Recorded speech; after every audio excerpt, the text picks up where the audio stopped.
बोले पहली है सती, जो भगवान को पाना चाहती है परीक्षा से। दूसरी है माता सीता, जो पाना चाहती है इच्छा से। तीसरी है स्वयं प्रभा, जो पाना चाहती है शिक्षा से।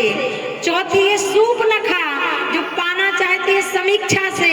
और पांचवी है सबरी, जो पाना चाहती है प्रतीक्षा से। लेकिन तरीका अलग है।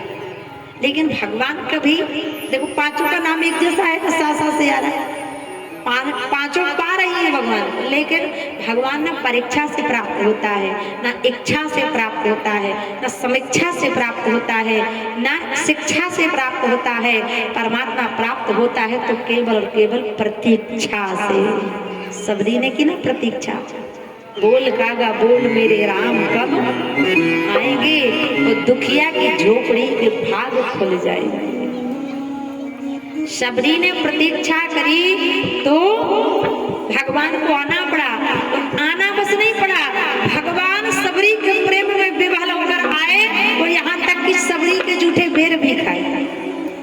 लेकिन जब सबरी जूठे बेर खिला रही थी तो राम जी तो बड़े प्रेम से खा रहे थे, लेकिन जो लक्ष्मण जी थे वो फेंक रहे थे। और लक्ष्मण जी को जब सबरी ने बेर दिए तो लक्ष्मण जी सोचने लगे राम राम राम, ये भैया बड़े भोले हैं, इस सबरी के जूठे बेर खा रहे, पता नहीं इसने कितने दिन से मंजन नहीं किया, कितने दिन से इसने स्नान नहीं किया और इसके जूठे बेर खा रहे। तो लक्ष्मण जी ने लिए और फेंक दिए पीछे। राम जी ने देख लिया, राम जी ने कहा हे लक्ष्मण, मैं सब कुछ बर्दाश्त कर सकता हूँ, लेकिन अपने भक्त का अपमान बर्दाश्त, इसलिए हे लक्ष्मण आज के इन बेरों का अपमान तुम्हें एक दिन चुकाना पड़ेगा।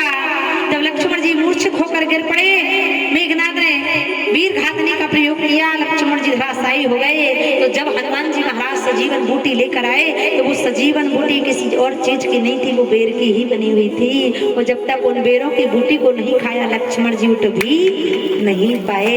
भगवान कहते हैं मेरा अपमान कर लेना, मैं बर्दाश्त कर लूंगा, लेकिन मेरे भक्त का अपमान करोगे तो मैं तीनों लोकों में भ्रमण करना, लेकिन बचने वाले नहीं।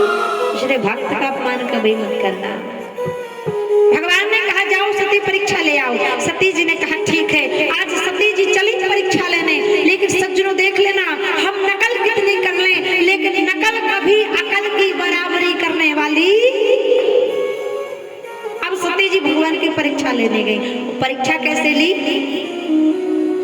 पुनि पुनि हृदय विचार कर धरि सीता करे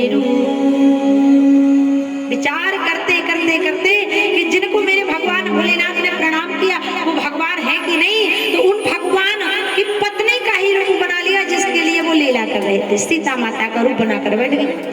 लेकिन नकल तो कर ली, लेकिन अकल नहीं आई। बोले अकल कैसी? बोले सीता जी राम जी की हमेशा कहाँ चलती हैं, आगे के पीछे? बताओ आगे नहीं नहीं, सीता जी हमेशा राम जी के पीछे चलती हैं और लक्ष्मण जी के आगे। लेकिन सीता जी का रूप बनाकर सती जी राम जी के आगे आगे दौड़ने लगी। राम जी ने कहा ये हमारी सीता होने वाली, क्योंकि सज्जनों रूप बनाना बड़ा सरल है। सती जी ने रूप बना लिया, रूप बनाना बड़ा सरल है। एक लोग पाउडर लगाए, दो लोग फेयर एंड लवली लगाई, लाली लिपस्टिक लगाई, रूप बदल गया। रूप बनाना बड़ा सरल, लेकिन चरित्र बनाना इज वेरी डिफिकल्ट।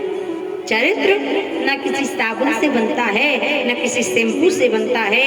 चरित्र बनता है तो केवल और केवल भगवान की कथा को सुनकर, अन्यथा कहीं बनने वाला।